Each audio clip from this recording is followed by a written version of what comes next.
ఒక అడవిలో ఒక వేటగాడు ఉండేవాడు. అతడు రోజు అడవికి వెళ్ళి పక్షులను పట్టుకొని వచ్చి వాటిని అమ్మడం ద్వారా జీవిస్తూ ఉండేవాడు. రోజులానే ఆ రోజు అడవికి వెళ్ళి ఆ అడవిలో ఒక పెద్ద మర్రి చెట్టు అతనికి కనిపించింది. చెట్టు మీద పలు రకాల పక్షులు గూళ్ళు కట్టుకొని ఉన్నాయి. అక్కడ వల వేస్తే చాలా పక్షులు దొరుకుతాయని అతని ఆశ. ఒకరోజు ఉదయాన్నే అక్కడికి వచ్చేశాడు. చెట్టు కింద నూకలు జల్లాడు. దానిపై వల వేశాడు. పక్షులన్నీ నూకలకు ఆశపడి కిందికి దిగితే వలలో ఇరుక్కుపోయి చిక్కుకుపోతాయి. దాంతో వాటిని తాను తీసుకొని అమ్ముకోవచ్చు. ఇది అతని ఆలోచన. చెట్టు చాటున దాక్కున్నాడు. తెల్లారింది. సూర్యుడు ఉదయించాడు. ఆ చెట్టుపై నివసిస్తున్న కొన్ని పావురాలు అప్పుడే ఆహారానికి వెళ్ళి తిరిగి వచ్చాయి. చెట్టు వద్దకు వచ్చేసరికి నేలపై ఉన్న నూకలు కనిపించాయి. వాటిని తినాలని ఆశపడ్డాయి. కిందకు దిగేందుకు ప్రయత్నించాయి. వాటి రాజైన చిత్రగ్రీవుడు పావురం ఎక్కడికి దిగుతున్నారు అని ప్రశ్నించింది. కింద ఉన్న నూకలను చూపించాయి. వాటిని తినడానికని మిగిలిన పావురాలు చెప్పాయి.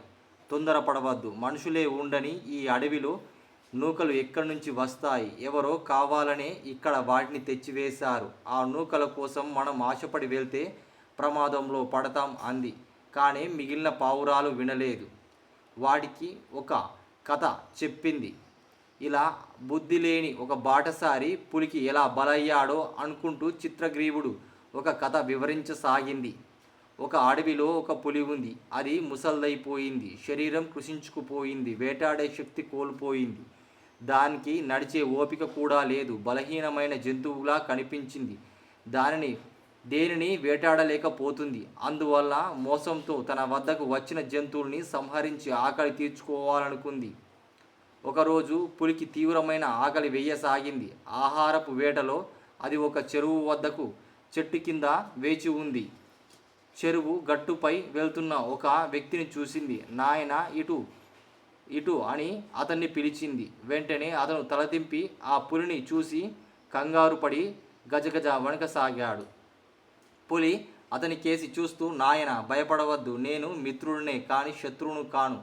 ముసల్దాన్ని అయిపోయాను. నడిచే శక్తి కూడా లేదు. నేను నిన్ను ఏం చెయ్యలేను. జీవితంలో చాలా తప్పులు చేశాను. ఎన్నో జంతువుల్ని బలికొన్నాను. వాటి ఫలితం ఇప్పుడు అనుభవిస్తున్నాను. ఇక నా పాపాలు పోగొట్టుకోవాలని నిశ్చయించుకున్నాను. నా వద్ద ఉన్న ఈ బంగారు ఆభరణాలు నీకిస్తారా? తీసుకో అంది. అతడు నమ్మలేదు. నీకు భయం కలగడం సహజమే. అయినా నేనేమి చెయ్యలేని అశక్తురాలని. నీవు ఆ చెరువులో స్నానం చేసి శుచిగా వస్తే నీకు ఈ ఆభరణాలు ఇస్తా అంది. ముందు భయపడ్డ బంగారు ఆభరణాలు చూసి ఆ వ్యక్తి వాటిని తీసుకోవాలని మొగ్గు చూపాడు. స్నానం చేసేందుకు చెరువులో దిగాడు. బురదగా ఉంది. లోపల కాలు పెడితే జారిపోతుంది.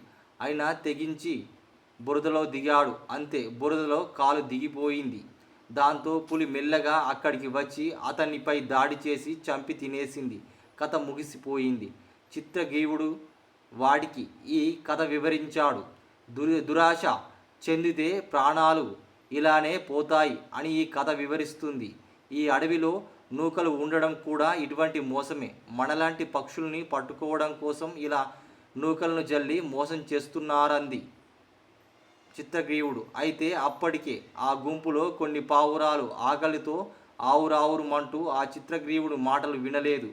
నూకల కోసం కిందికి దిగాయి. అందరితో పాటు చిత్రగ్రీవుడు కూడా దిగవలసి వచ్చింది. అన్ని నూకల కోసం దిగి నూకల మధ్యలో ఉన్న వలలో చిక్కుకుపోయాయి. అప్పుడే బాధపడసాగాయి. నీ వల్లే దిగమంటూ అని ఒకదాన్ని ఒకటి నిందించుకునసాగాయి. తమ రాజైన చిత్రగ్రీవుడికి చెప్పి విన్నవించుకుని తగిన శాస్త్రి జరిగింది రాజు చెప్పినా వినకుండా మనం దిగినందుకు అని కన్నీళ్లు పెట్టుకున్నాయి. చిత్రగ్రీవుడు వాటిని ఓదార్చి, బాధపడితే ప్రయోజనం లేదు. ఇక్కడికి వేటగాళ్ళు వస్తూ ఉన్నారు. వాళ్ళకి చిక్కకుండా మనం తప్పించుకోవాలి. మనం అంతా వలతో కలిసి ఒకేసారి పైకి ఎగరగలిగితే మనం తప్పించుకోగలం. అందుకు మనం ఐకమత్యంగా ఉండాలి. ఐకమత్యంగా ఈ పని చెయ్యాలి అన్నాడు. అన్నీ సరే అన్నాయి. చిత్రగ్రీవుడు చేసిన ప్రజ్ఞకు ప్రకారం అన్ని బలాలు కూలబెట్టుకొని ఒకేసారి వలతో పాటు గాలిలోకి ఎగిరిపోయాయి. ఆకాశంలో ఎగిరసాగాయి. పావురాలతో పాటు తన వల కూడా ఎగిరిపోవడానికి చూసిన వేటగాడు ఆశ్చర్యపోయాడు. ఇవి ఇంత తెలివిగా ఎలా ఆలోచించగలిగాయి అతనికి అర్థం కాలేదు. చాలా దూరం వెళ్ళాక చిత్రగ్రీవునికి పావురానికి గండకి నది ప్రవహిస్తున్న అక్కడ విచిత్రమణు అడవిలో కిందకి దిగాయి. అక్కడ చిత్రగ్రీవునికి హిరణ్యముడనే పేరుగల ఒక ఎలుక నేస్తం ఉంది. బొరియల్లో ఉన్న హిరణ్యుణ్ణి పిలిచింది. వల కొరికి వేయమని కోరింది. హిరణ్యముడు వల కొరికి వేయగానే పావురాలన్నీ బయటకు వచ్చి దానికి కృతజ్ఞతలు చెప్పి, మిత్రులంతా కలిసికట్టుగా ఉంటే ఎలాంటి సమస్యలైనా కష్టాలనైనా పరిష్కరించుకోవచ్చు అని ఈ కథ తెలియజేస్తుంది.